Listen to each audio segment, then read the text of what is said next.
WTI crude entered the fourth quarter this month on a very bearish note, sliding lower despite seeing geopolitical tensions in the Middle East. And this comes amid broader market concerns as OPEC Plus is expected to increase output. Chinese economic slowdown is still lingering around despite the stimulus.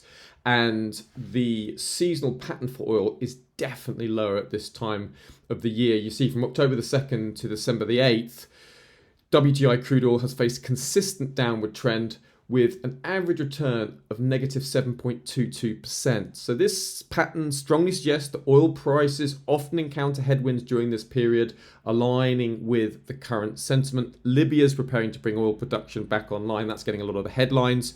And OPEC Plus is set to hold an online meeting on Wednesday, October the 2nd to monitor the market with plans to restore supply to higher levels in December.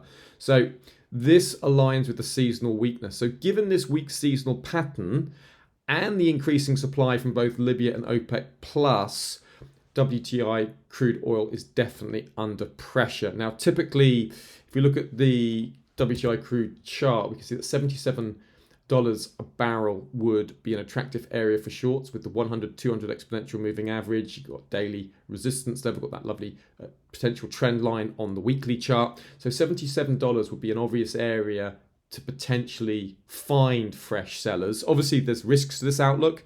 The major risks are tensions in the Middle East. The Israelis' ground raids into Lebanon that so far haven't provided support for oil, but that could all change depending on how the conflict develops. And if OPEC Plus decides to alter its production plans in response to market conditions, then of course that could shift this current bearish outlook. Remember, don't just trade it. Season exit, come over here to Season X for literally thousands and thousands more seasonal insights that are just waiting to be revealed.